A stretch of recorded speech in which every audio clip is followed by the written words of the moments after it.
Welcome to my YouTube channel law की दुनिया। ज़रूर चेक करिएगा, मैंने बहुत सारी वीडियोस अपलोड कर दी हैं। प्लीज़ उसको जाके चेक करिए और प्लीज़ इस चैनल को सब्सक्राइब करिए और लेटेस्ट और बहुत ही अच्छे दिलचस्प टॉपिक्स के लिए। आज का टॉपिक है कॉग्निजेबल और नॉन कॉग्निजेबल ऑफेंस। तो गाइज़, इसमें बहुत कन्फ्यूजन रहती है लॉ स्टूडेंट्स को और जो कॉम्पिटिटिव एग्ज़ाम्स की तैयारी कर रहे हैं कि कंफ्यूज हो जाते हैं कि कॉग्निजेबल ऑफेंस और नॉन कॉग्निजेबल ऑफेंस क्या होता है। तो आइए स्टार्ट करते हैं। पहले देखते हैं कि कॉग्निजेबल ऑफेंस क्या होता है।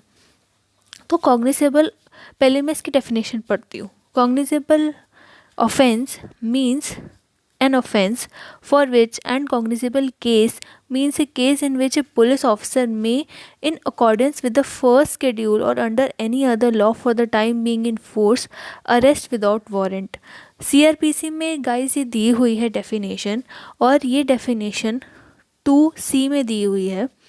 तो इसमें ये चीज़ कही गई है कि पुलिस ऑफिसर जो है वो फर्स्ट शेड्यूल में जितने भी जो है वो सीरियस ऑफेंसेस दिए हुए हैं उसके तहत अगर आप वो सारे जो है करते हैं, जैसे मर्डर है, आप मर्डर करते हैं किसी का, या फिर आप रेप करते हैं, या फिर आप किडनैपिंग करते हैं, ऐसे अगर जो लिखे हुए हैं क्राइम्स फर्स्ट शेड्यूल में, अगर वो सारे आप कमिट करते हैं तो जो पुलिस ऑफिसर है वो विदाउट वारंट, मतलब कि मजिस्ट्रेट से वारंट के बिना ही वो खुद सुओ मोटो जो है वो आपको अरेस्ट कर सकता है उसी टाइम पे।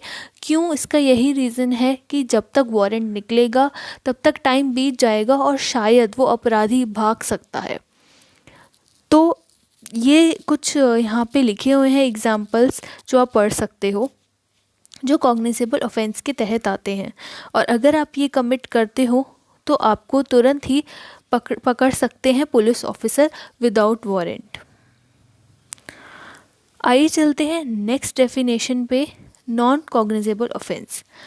Non cognizable offence means an offence for which and non cognizable case means a case in which a police officer has no authority to arrest without warrant.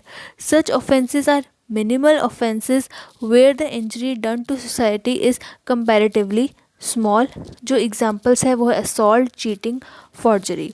तो गाइस, ये ऐसे ऑफेंस है जिसमें कि वारंट का इंतज़ार किया जा सकता है। ये बहुत अर्जेंट या फिर बहुत सीरियस नेचर के क्राइम नहीं होते एज़ कम्पेयर टू द जो कॉग्निजेबल ऑफेंस है उनके कंपैरिजन में ये लेस सीरियस होते हैं और इनकी जो सज़ा होती है वो भी कम होती है कॉग्निजेबल केस के सामने।